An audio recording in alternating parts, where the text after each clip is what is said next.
नमस्कार दोस्तों, स्वागत है आपका किस्से कहानियाँ में। निर्मला के भाग 4 के साथ प्रस्तुत हूँ मैं रश्मि। तो चलिए सुनते हैं आगे की कहानी। कल्याणी के सामने अब एक विषम समस्या आ खड़ी हुई। पति के देहांत के बाद उसे अपनी दुर्वस्था का यह पहला और बहुत ही कड़वा अनुभव हुआ। दरिद्र विधवा के लिए इससे बड़ी और क्या विपत्ति हो सकती है कि जवान बेटी सर पर सवार हो। लड़के नंगे पांव पढ़ने जा सकते हैं, चौका बर्तन भी अपने हाथ से किया जा सकता है, रूखा सूखा खाकर निर्वाह किया जा सकता है, झोपड़े में दिन काटे जा सकते हैं, लेकिन युवती कन्या घर में नहीं बिठाई जा सकती। कल्याणी को भालचंद्र पर ऐसा क्रोध आता था कि स्वयं जाकर उसके मुंह पर कालिख लगाऊं, सिर के बाल नोच लूं, कहूं कि तू अपनी बात से फिर गया, तू अपने बाप का बेटा नहीं। पंडित मोटे राम ने उनकी कपट लीला का नग्न वृतांत सुना दिया था। वह इसी क्रोध में भरी बैठी थी कि कृष्णा खेलती हुई आई और बोली, कै दिन में बारात आएगी अम्मा? पंडित तो आ गए। कल्याणी बोली, बारात का सपना देख रही है क्या? कृष्णा बोली, वही चंदर तो कह रहा है कि 2-3 दिन में बारात आएगी, क्या ना आएगी अम्मा? कल्याणी बोली, एक बार तो कह दिया, सिर क्यों खाती है? कृष्णा कहती है, सबके घर तो बारात आ रही है, हमारे यहाँ क्यों नहीं आती? कल्याणी बोली, तेरे यहाँ जो बारात लाने वाला था उसके घर में आग लग गई। कृष्णा बोली, सच अम्मा? तब तो सारा घर जल गया होगा। कहाँ रहते होंगे? बहन कहाँ जाकर रहेगी? कल्याणी बोली, अरे पगली, तू तो बात ही नहीं समझती। आग नहीं लगी, वह हमारे यहाँ ब्याह ना करेगा। कृष्णा कहती है, यह क्यों अम्मा? पहले तो वही ठीक हो गया था ना? कल्याणी कहती है, बहुत से रुपए मांगता है, मेरे पास उसे देने को रुपए नहीं है। कृष्णा बोली, क्या बड़े लालची हैं अम्मा? कल्याणी कहती है, लालची नहीं तो और क्या है, पूरा कसाई, निर्दयी, दगाबाज। कृष्णा बोली, तब तो अम्मा बहुत अच्छा हुआ कि उसके घर बहन का ब्याह नहीं हुआ।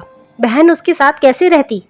यह तो खुश होने की बात है अम्मा, तुम रंज क्यों करती हो? कल्याणी ने पुत्री को स्नेहमयी दृष्टि से देखा। इसका कथन कितना सत्य है, भोले शब्दों में समस्या का कितना मार्मिक निरूपण किया है। सचमुच यह तो प्रसन्न होने की बात है कि ऐसे कुपात्रों से संबंध नहीं हुआ। रंज की कोई बात नहीं। ऐसे कुमानुसों के बीच में बेचारी निर्मला की ना जाने क्या गति होती, अपने नसीबों को रोती रहती। जरा सा घी दाल में अधिक पड़ जाता तो सारे घर में शोर मच जाता, जरा खाना ज्यादा पक जाता तो सास दुनिया सर पर उठा लेती। लड़का भी ऐसा लोभी है, बड़ी अच्छी बात हुई, नहीं बेचारी को उम्र भर रोना पड़ता। कल्याणी यहाँ से उठी तो उसका हृदय हल्का हो गया था, लेकिन विवाह तो करना ही था, और हो सके तो इसी साल, नहीं तो दूसरे साल फिर से नए सिरे से तैयारी करनी पड़ती। अब अच्छे घर की जरूरत ना थी, अच्छे वर की जरूरत ना थी। अभागिनी को अच्छा घरवर कहाँ से मिलता? अब तो किसी भांति सर का बोझ उतारना था, किसी भांति लड़की को पार लगाना था, उसे कुएं में झोंकना था। यह रूपवती है, गुणशीला है, चतुर है, कुलीन है तो हुआ करे। दहेज नहीं तो सारे गुण अवगुण है, दोष है। दहेज हो तो सारे दोष गुण है। प्राणी का कोई मूल्य नहीं, केवल दहेज का मूल्य है। कितनी विषम भाग्य लीला है। कल्याणी का दोष कुछ कम न था।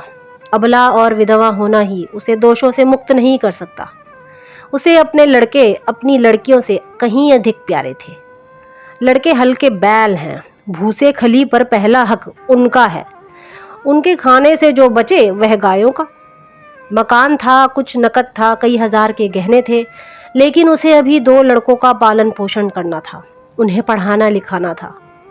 एक कन्या और भी है, 4-5 साल में विवाह करने के योग्य हो जाएगी। इसीलिए वह कोई बड़ी रकम दहेज में ना दे सकती थी। आखिर लड़कों को भी तो कुछ चाहिए, वे क्या समझेंगे कि हमारा भी कोई बाप था। पंडित मोटे राम को लखनऊ से लौटे 15 दिन बीत चुके थे। लौटने के बाद दूसरे ही दिन वे वर की खोज में निकल पड़े थे। उन्होंने प्रण किया था कि मैं लखनऊ वालों को दिखा दूंगा कि संसार में तुम ही अकेले नहीं हो, तुम्हारे ऐसे और भी कितने पड़े हुए हैं। कल्याणी रोज दिन गिना करती थी। आज उसने उन्हें पत्र लिखने का निश्चय किया और कलम दवात लेकर बैठी ही थी कि पंडित मोटेराम ने पदार्पण किया। कल्याणी बोली, आइए पंडित जी, मैं तो आपको ही खत लिखने जा रही थी, कब लौटे? पंडित मोटेराम कहते, लौटा तो प्रातःकाल ही था, पर इसी समय एक सेठ के यहाँ से निमंत्रण आ गया। कई दिन से तरमाल ना मिले थे। मैंने कहा कि लगे हाथ यह भी काम निपटाता चलूं। अभी उधर ही से लौटा आ रहा हूँ। कोई 500 ब्राह्मणों की पंगत थी। कल्याणी बोली, कुछ कार्य भी सिद्ध हुआ या रास्ता ही नापना पड़ा? मोटेराम कहते, कार्य क्यों ना सिद्ध होगा, भला यह भी कोई बात है। 5 जगह बातचीत कर आया हूँ, 5 की नकल लाया हूँ। उनमें से आप चाहे जिसे पसंद करें। यह देखिए, इस लड़के का बाप डाक के सीगे में 100 रुपये महीने का नौकर है। लड़का अभी कॉलेज में पढ़ रहा है, मगर नौकरी का भरोसा है। घर में कोई जायदाद नहीं है। लड़का होनहार मालूम होता है, खानदान भी अच्छा है। 2000 में बात तय हो जाएगी। मांगते तो ये 3000 हैं। कल्याणी बोली, लड़के के कोई भाई हैं क्या? मोटेराम कहते, नहीं, मगर 3 बहनें हैं और तीनों कुंवारी। माता भी जीवित है। अच्छा, अब दूसरी नकल देखिए। यह लड़का रेल के सीगे में 50 रुपये महीना पाता है। माँ बाप नहीं है। बहुत ही रूपवान, सुशील, शरीर से खूब हृष्ट पुष्ट, कसरती जवान है, मगर खानदान अच्छा नहीं है। कोई कहता है माँ नाइन थी, कोई कहता है ठकुराइन थी। बाप किसी रियासत में मुख्तार थे। घर पर थोड़ी सी जमींदारी है, मगर उस पर कई हजार का कर्ज है। वहाँ कुछ लेना देना ना पड़ेगा। उम्र होगी कोई 20 साल के आसपास। कल्याणी बोली, खानदान में दाग ना होता तो मंजूर कर लेती, देखकर तो मक्खी नहीं निकली जाती। मोटेराम बोले, चलिए तीसरी नकल देखिए। एक जमींदार का लड़का है, कोई 1000 सालाना नफा है, कुछ खेती बाड़ी भी होती है। लड़का पढ़ा लिखा तो थोड़ा ही है, कचहरी अदालत के काम में चतुर है, दुहाजू है। पहली स्त्री को मरे हुए 2 साल हो गए, उससे कोई संतान नहीं, लेकिन रहना सहन मोटा है, पीसना कूटना घर में ही होता है। कल्याणी बोली, कुछ दहेज मांगते हैं? मोटेराम बोले, इसकी कुछ ना पूछिए, 4000 सुनाते हैं। अच्छा, यह चौथी नकल देखिए। लड़का वकील है, उम्र कोई 35 साल होगी, 300-400 की आमदनी है। पहली स्त्री मर चुकी है, उससे 3 लड़के भी हैं। अपना घर बनवाया हुआ है, कुछ जायदाद भी खरीदी है। यहाँ भी लेन देन का कोई झगड़ा नहीं है। कल्याणी कहती, खानदान कैसा है? मोटेराम बोले, बहुत ही उत्तम, पुराने रईस हैं।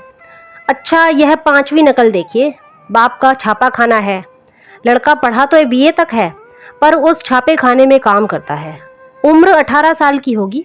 घर में प्रेस के सिवाय कोई जायदाद नहीं है, मगर किसी का कर्ज सर पर नहीं है।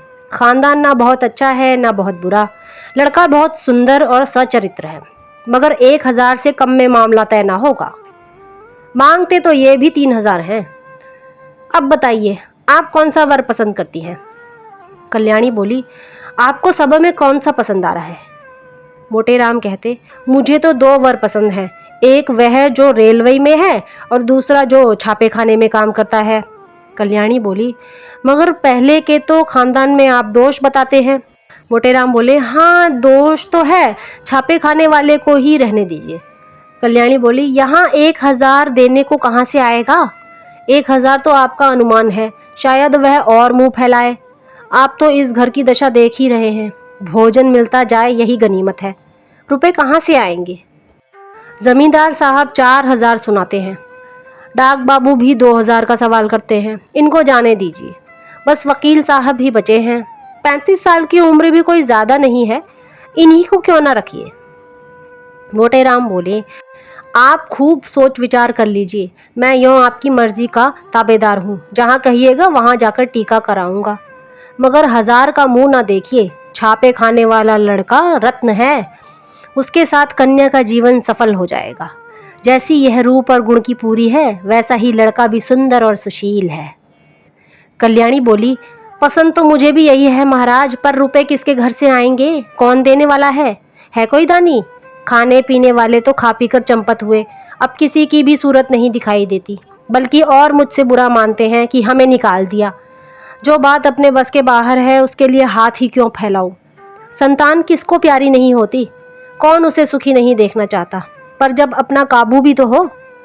आप ईश्वर का नाम लेकर वकील साहब को टीका कराइए। आयु कुछ अधिक है, लेकिन मरना जीना तो विधि के हाथ में है।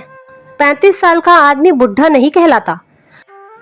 अगर लड़की के भाग्य में सुख भोगना लिखा है तो जहाँ जाएगी सुखी रहेगी, दुख भोगना है तो जहाँ जाएगी दुखी झेलेगी। हमारी निर्मला को बच्चों से बड़ा प्रेम है, उनके बच्चों को अपना समझ लेगी। आप शुभ मुहूर्त देखकर टीका कराइए। तो ये था निर्मला का चौथा भाग। अगले भाग में मिलते हैं, तब तक के लिए नमस्कार।